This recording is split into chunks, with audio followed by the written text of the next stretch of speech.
আজকে আমি ভুড়ি রান্না করার জন্য চলে আসলাম। এই যে প্রথমে কড়াইতে তেল দিয়ে দিলাম, পেঁয়াজ দিয়ে দিলাম, লবণ দিয়ে দিলাম, আর দিয়ে দিলাম মরিচের গুঁড়া, দিয়ে দিব হলুদের গুঁড়া,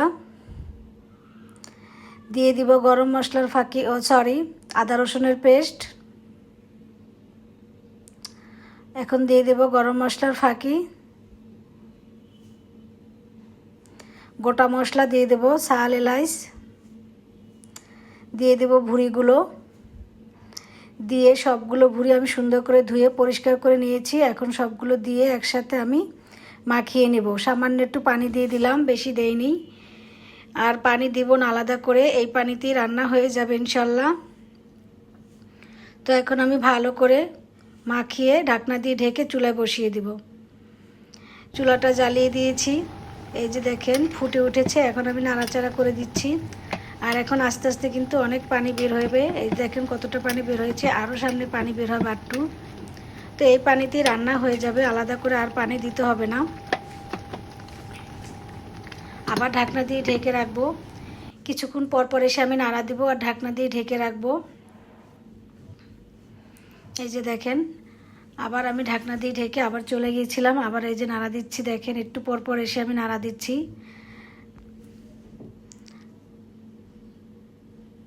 আস্তে আস্তে কিন্তু ঝোলটা শুকিয়ে আসতেছে, আর যখন ঝোলটা শুকিয়ে আসবে তখন কিন্তু দাঁড়াইয়েই নাড়াতে হবে, মানে এখান থেকে সরা যাবে না। এই যে দেখেন আমার কিন্তু ভুড়ি হয়ে গেছে অলরেডি। এই যে আমি একটু উঠিয়ে নিয়েছি, দুইজনের জন্য আলাদা করে একটু রেখেছি যেন গরম করে খেতে পারে, তাই একটু ভিজা ভিজা অবস্থায় উঠাই নিলাম। আর এদিকে আমি একটু আলু দিয়ে দিলাম, বাকি যেগুলো ছিল সেগুলোর ভিতরে একটু আলু দিয়ে দিয়েছি।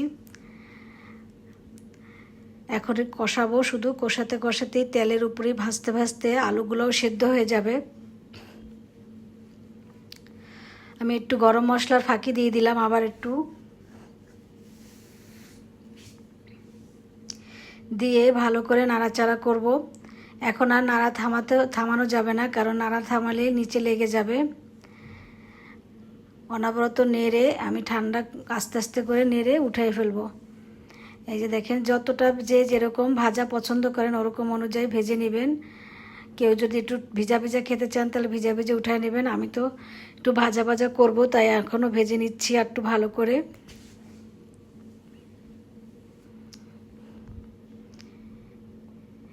এই যে আমার ভাজা কিন্তু হয়ে গেছে, এখন আমি উঠিয়ে নেব।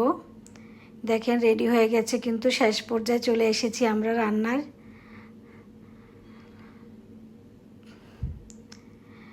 আমি একটু জিরার গুঁড়া দিয়ে দেব, দিয়ে তারপরে নামিয়ে নেব। রেডি হয়ে গেছে প্রায় আমার ভুড়ি রান্না কমপ্লিট হয়ে যাচ্ছে।